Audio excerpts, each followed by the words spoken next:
Ambición, conquista, lujuria, asesinato y el poder de una tecnología indisputable. Estas son las piedras angulares de las bases del Imperio Romano. Los impulsaba una forma de ego cultural colectivo. Los colosales proyectos de construcción de Roma, estadios, palacios, carreteras, acueductos, se extendían a través de 3 continentes y desataron el poder y la promesa de la civilización más avanzada del mundo. Estas estructuras se convirtieron en símbolos de lo que era Roma. Acueductos se extendían a través de 3 continentes y desataron el poder y la promesa de la civilización más avanzada del mundo.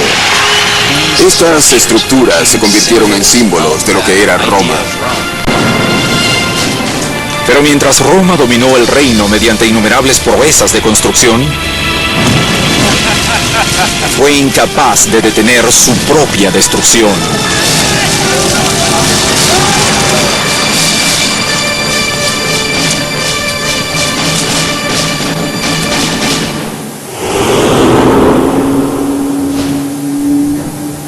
...15 de marzo, año 44 a.C.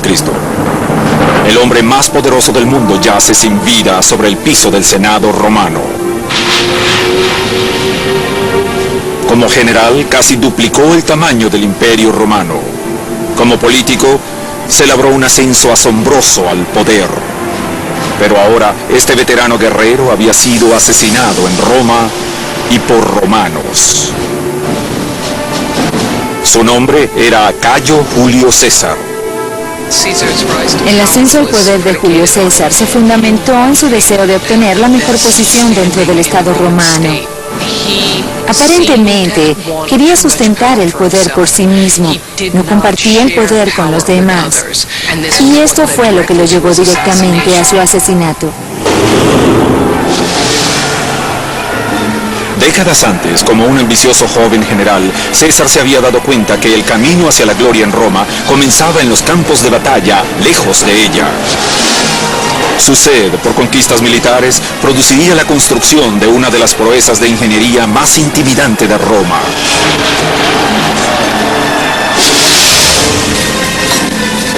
Año 55 a.C. Julio César dirige a 8 legiones romanas, un total de 40.000 hombres, al norte a través de Galia, una provincia romana que abarca a Francia, Bélgica y Suiza. Él quiere ir a Germania o Alemania y cruzar el Rin porque hasta entonces ningún comandante romano lo había hecho. Quiere ser un conquistador tan grande como Alejandro Magno, ir más allá de lo conocido. El río Rin yace en el borde de lo conocido. Por siglos ha servido de barrera protegiendo las tribus germánicas de la expansión romana. Ningún ejército anterior podía cruzarlo sin el poder necesario para conquistarlo. Pero César no es como ningún otro guerrero anterior. Pudo haber ido por barco. Pero ¿qué es eso para Julio César de ir en barco de remo? ¿Meter a 8 legiones en un barco de remos? No, señor, ellos tienen que cruzar marchando sobre caballos.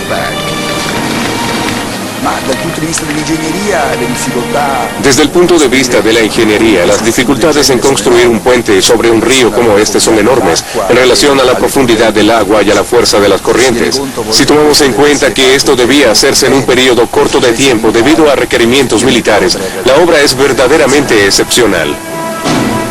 El puente tendría que tener la longitud de 4 campos de fútbol y ser capaz de soportar el peso de 40.000 soldados. A pesar del ancho, la profundidad y las fuertes corrientes del Rin, Julio César está decidido a cruzarlo. Cruzar un río de ese tamaño sobre un puente es algo que impresionaría al público en casa, pero evidentemente impresionaría aún más al público que está al otro lado del río, que quedará despavorido al ver eso suceder. Con la velocidad y la eficiencia de una máquina bien lubricada, los soldados de César metódicamente transforman la madera local en un puente. Con cada hora, un milagro de ingeniería se acerca más al elusivo banco norte del Rin.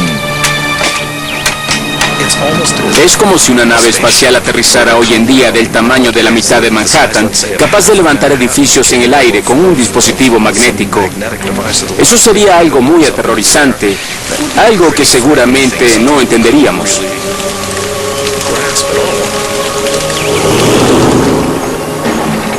La base del puente era una serie de pilotes de madera incrustados en el lecho del río. Cada pilote tenía un espesor de 46 centímetros. Hacia el centro del puente tenían que tener una altura de hasta 9 metros para llegar desde la superficie hasta el fondo. Al enterrar los pilotes diagonalmente, los ingenieros de César le daban más estabilidad al puente. Al enterrar los pilotes en ángulo y luego unirlos entre sí, en cierta forma hacían lo que hacen los carpinteros cuando fabrican un caballete para cerrar. Las patas en ángulo contrarrestan las fuerzas que tienden a voltearlo, convirtiéndolo en una estación de trabajo estable. Los pilotes en pendiente brindan más resistencia contra las fuerzas de las corrientes del río y cuando se inunda el río, pero son mucho más difíciles de fundar en el lecho del río que si fueran enterrados verticalmente. Así que tuvieron que haber trabajado cuidadosamente con estructuras de madera para enterrarlos en el lecho del río. Aguas arriba, los pilotes se inclinan en dirección a la corriente. 12 metros aguas abajo, los pilotes correspondientes se inclinan contra la corriente. Cada juego de pilotes era unido con una viga larga de madera de 60 centímetros de espesor.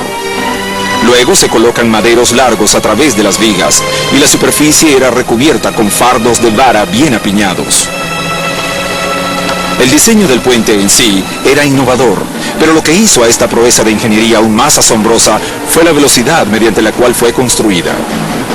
Apenas 10 días después de ordenar su construcción, César marchó a través de su puente hacia su destino.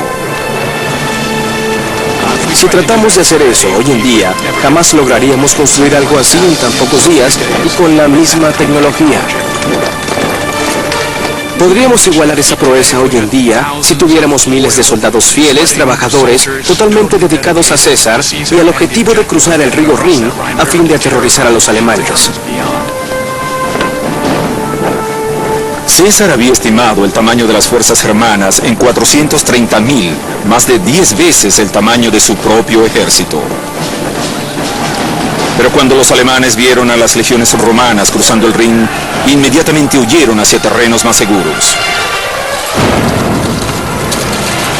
Durante los 18 días siguientes, César exploró libremente el territorio al norte del Rin, sin enfrentar resistencia alguna. Luego cruzó de regreso sobre el puente y lo desmanteló, dejando atrás un mensaje inequívoco. El simbolismo de aquello fue: Roma puede ir a donde quiera, no hay nada que pueda detenerla. Y para ser más conciso, Julio César puede ir donde quiera. El puente de César era una muestra prematura de su evidente ambición. Una década después, esa ambición lo impulsaría a un poder sin precedentes, pero también lo llevaría a su caída. Cuando fue declarado el primer dictador de Roma de por vida a la edad de 55 años en el año 44 a.C., susurros de asesinato comenzaron a resonar por los pasillos del Senado romano. Él toma ciertas acciones que sugieren que tal vez habría querido ser adorado como un dios. Ciertamente su ambición rebasa los límites que los romanos en sí, y particularmente el Senado, consideran aceptables, y por ello fue asesinado. En vida, Julio César modificó para siempre el terreno político de Roma. Ya muerto, personificaría tanto el potencial como el peligro del poder absoluto. Cuando César fue asesinado, no había seguridad de que nada sucedería, excepto que Roma caería completamente. Este asesinato causó una conmoción enorme y naturalmente provocó grandes revueltas entre el pueblo también. El reinado de César fue un momento crucial en la historia política de Roma. Su conquista sobre Galia amplió considerablemente el alcance del dominio romano. Su consolidación del poder dictó la muerte de la República Romana, gobernada por senadores y magistrados democráticamente elegidos. Y dio nacimiento a un imperio donde emperadores tiránicos podían gobernar con autoridad absoluta.